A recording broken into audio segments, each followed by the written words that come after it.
So I guess what we all are kind of doing up here is in a way trying to affirm how Dave's legacy is being carried forward in each of our lives as scholars, as ministers, as people who minister in beautiful ways outside of the four walls of the sacred building, etc. So I just want to say very briefly that a legacy that I am carrying forward with my dad, from my dad, is a twofold one. It is his passion for justice and his love of music. We sang as a family in the car when we traveled. These trips to Lake Michigan were long and tedious. And we got through it singing. And I learned from all the singing we did together, the power that people coming together in song has to change a whole atmosphere. We could be tense, grumpy, hungry in the car. We'd start singing and the whole energy would shift. And I got to learn there's something about harmony, about different voices joining at different pitches and all coming together that is greater than the parts. The whole is greater than the parts. And so in my life, I spend time out singing in the streets for political justice and social justice. I lead people in song to have that magic, to share the magic that I had growing up in my family, that singing together heals, empowers, inspires, just changes things. It changes you inside. And that is one of the many, many, many gifts that my dad has given to me. So we wanted to share with you a favorite song that we sang on those long car trips from Rock Springs, Wyoming to Lake Michigan. So for those as we come on up, and please, it's in your program, we'd love to have you sing with us this beautiful cowboy farewell song.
I'm Mary, and I just want to share just a few things as you're getting this panorama of Dad's life and gifts and all of the ways that he touched us as a family and touched all of you.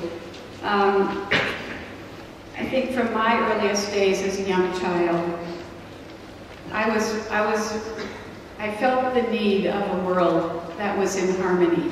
I kind of came into this world with a lot of love and a lot of appreciation for the beauty of this world. And I won't tell you some of the things that I collected, but among them were snakes. Slugs, too, by the way, when I was really little. So I had this love and appreciation for the beauty of the world. And I was really very, very shocked. I can remember being shocked when I learned about war. And when I learned that people were divided by race, by their last names, by money, by property, by where they lived. I was horrified when I understood the heartlessness that leaves some to die while others feast. I was confused and many times in my life anguished by these realities of our world. But even in this anguish, which our family shares and all of you share,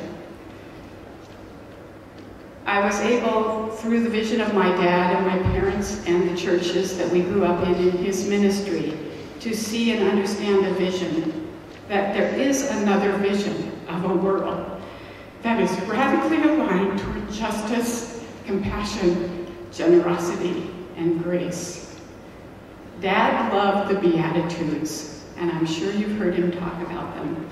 He loved that this church had a whole curriculum in the 50s around the Beatitudes, and he saw that as really the roadmap of the kingdom.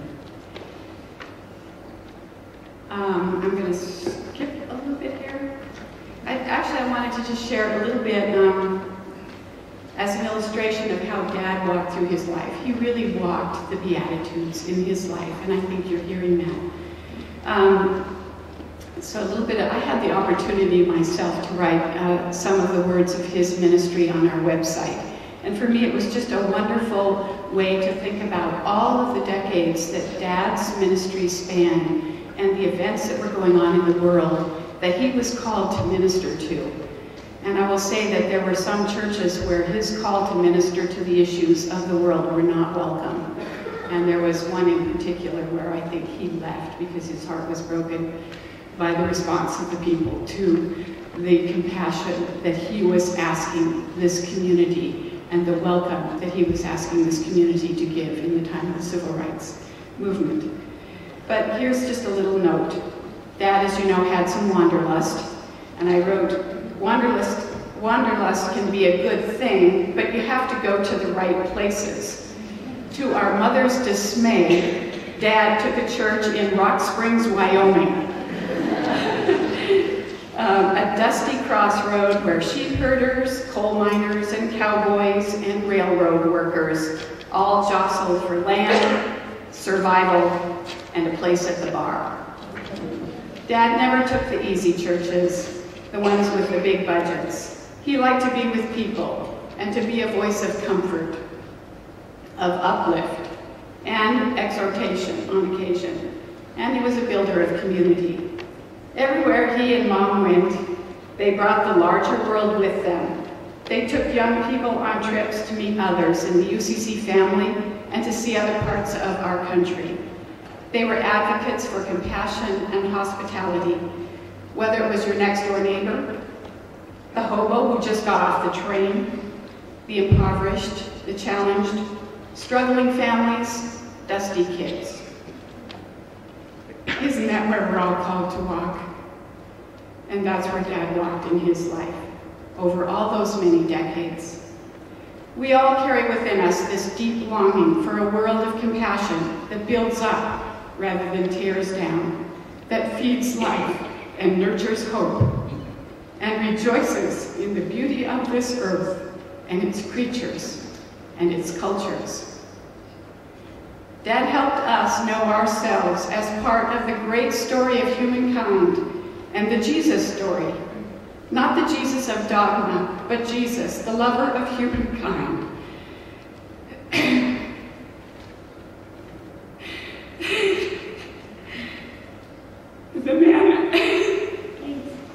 The man who inspires us, excuse me, the man who inspires us to see and hear the call of creation and Creator, to set the table for the hungry, to protect the innocent, to walk the humble and gentle walk, to be peacemakers, to cry out for justice.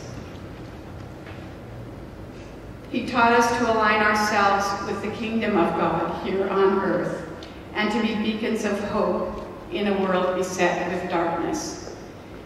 And in Dad's final days, this was the message that he really wanted to share with all of you and with the world. And Mo's going to say a little bit more about that.